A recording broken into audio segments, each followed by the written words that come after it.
Good morning. I'm Dr. Mahek Vachhani, Junior Resident at the Department of Radiodiagnosis and Imaging. Today, I'll be presenting my paper on minimal invasive ultrasound-guided therapies for treatment of varicose veins under the guidance of Dr. Harshit, Department of Intervention Radiology. My objectives include to study the technique and mechanism of different ultrasound-guided endovenous treatment modalities for varicose veins, as well as assess the complication and recurrent rates in patients undergoing specifically laser and glue ablation. So varicose veins are dilated, tortuous, superficially located venous channels that accompany the superficial veins of the upper and lower limbs. The common risk factors include lack of exercise, obesity, pregnancy, smoking, etc., all of which lead to increased venous pressure, dilatation of veins, stretching of the valves, and finally incompetence. So duplex ultrasound has evolved to become not only the primary diagnostic tool, but also an integral component in image-guided endovenous methods to ablate the truncal, incompetent truncal veins. Endovascular techniques aim at ablating the superficial dilated system of varicose veins and has emerged as a safe and effective alternative to traditional surgical therapy and also has shown equivalent long-term results compared to surgical vein stripping. Coming to preoperative duplex imaging, we have to assess the deep veins for patency and reflux and rule out DVT, like the common femoral and common popliteal vein. We also have to look at the junctions for competence like saphenofemoral and saphenopopliteal junctions. The main trunks, the diameter and their tortuosity of the GSV and SSV, and any accessory saphenous veins, small saphenous vein or thigh extension. Tributaries, non-saphenous veins and perforators for incompetence and their diameter has to be taken. The various endovenous procedures available are thermal and non-thermal. The thermal ones include laser ablation, radiofrequency ablation, microwave, and cryotherapy, whereas the non-thermal is MOCA and glue injection. Coming to endovenous laser ablation, it involves the emission of single wavelength monochromatic light of wavelengths ranging from short to long infrared radiation. The main mechanism is photothermolysis. Thermal interactions between the laser light and the vein wall and contact of heated blood with the vein wall eventually leads to damage to the vessel wall and complete occlusion. The relative contraindications include pregnancy or nursing, obstructed deep venous system, which results in inadequate support for venous return, liver dysfunction, allergy to lignocaine, severe coagulopathy, inability to wear stockings or ambulate after the procedure, and sciatic vein reflux.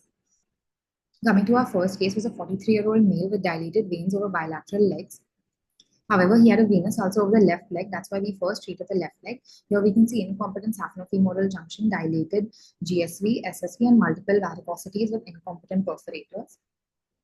The method we use is micropunctures used to access the vein and exchange for a long sheath. Then the laser fiber or RFA catheter is advanced into the vein that we want to treat.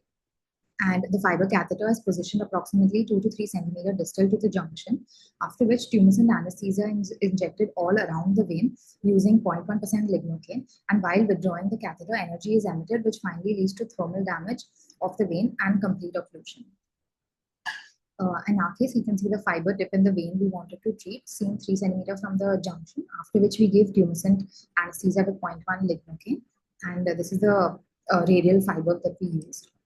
So there are various laser tip designs, which is bare and gold tip, radial, and tulip.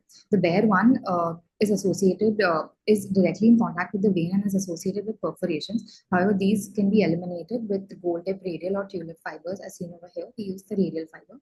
This is the Neo laser machine, which shows the wattage on screen. 1 month follow-up of this patient showed a complete healing of his venous ulcer. There was no evidence of DVT, and even the GSV was completely thrombosed, no precanalization. Few of the superficial varicosities were still patent, for which we gave foam sclerotherapy using the Tessari method with 4:1 air-to-sclerosant ratio. Coming to endovenous glue injection, cyanoacrylates are liquid adhesives that have safely been used for numerous medical applications. The VenaSeal closure system is a proprietary cyanoacrylate formulation which is delivered endovenously. The main mechanism is a cascade reaction upon contact with blood, which forms an adhesive bond. This halts the blood flow in the vein and eventually encapsulates in fibrosis, leading to chronic occlusion. The contraindications for this are hypersensitivity to cyanoacrylates, acute superficial thrombophlebitis, migrants, and acute sepsis. Coming to our second case, a 78-year-old male with multiple dilated tortuosities, varicosities bilaterally. Here we can see incompetent saphenofemoral junction, dilated right GSV, multiple dilated tortuous varicosities, mildly prominent SSV, and multiple incompetent perforators, for which he underwent glue ablation. So after painting and draping, the venous access is achieved. Then the trigger is pushed for 3 seconds and 1.1 cc of glue is injected, after which the catheter is retracted for 3 centimeter and compression is given over that site for 3 minutes. Here in our case, we can see 2 micropuncture sites were used, one at the ankle and one at above knee because of the tortuous force of the GSV. Here we can see pre and post glue ablation. There's reduction in diameter with ecogenic glue material. This was the glue venous assembly device. Follow-up of this patient showed complete thrombosis of the GSV and cord-like appearance. There was severe reduction in the varicosities and discoloration in the patient. This patient also required sclerotherapy for below-knee perforators. However, there was no TBT. Post-ablation management, good wound care, adequate stockings usage, leg elevation, avoid strenuous activities, diaphragm intake, and foliar dressing versus simple betadine dressing. Follow-up, endovenous laser ablation efficacy is also checked by ultrasound. So here we can see that eventual 1 month and 6 month follow-up shows reduction in diameter and then complete thrombosis of the vein. Endodermal heat-induced thrombosis, as seen over here, is ecogenic and is a common expected finding in the GSV, which eventually retracts within 2 to 3 weeks. And this is graded based on how much of it is protruding into the common femoral lumen. In complete occlusion, we have to treat with chest criteria for provoked DVT. To look for other complications like recurrence, superficial varicosities, superficial thrombophlebitis, skin burns, pulmonary thromboembolism are the other complications, pain, ecchymosis, induration, which are usually self-limited. Laser versus glue ablation. So laser is the preferred treatment for tortuous vessels and extensive disease, but however, it requires tumescent anesthesia and has a risk of nerve damage, skin burns, and post-procedural pain, especially in older patients with thinner skin and fragile veins. Compression stockings are also required for a longer duration. Whereas in glue is preferred in a straighter course, local anesthesia is only at the puncture site, no tumescent, and lesser risk of nerve damage. However, it is much more costly. So our result in our study, we included 16 patients that needed ablation, 8 of which underwent laser ablation and 8 underwent glue ablation. 2 of the patients undergoing laser ablation required additional sclerotherapy. None of them developed DVT, and 1 patient had recanalization of the main trunk for which sclerotherapy was done. 2 complained of pain over the thrombosed vessel. In glue, 2 patients needed additional sclerotherapy. 1 patient developed DVT, which was treated conservatively. No evidence of main trunk recanalization, and 1 complained of pain over the thrombosed vessel. So coming to our discussion, 3 major studies were performed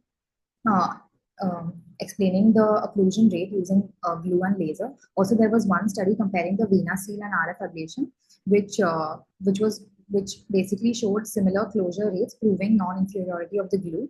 So finally, our conclusion is endovascular treatment offers several benefits, including convenience of being performed in an outpatient setting, allowing immediate discharge and ambulation. Also, it's done exclusively under local anesthesia, less pain, and also provides similar long-term efficacy as surgery.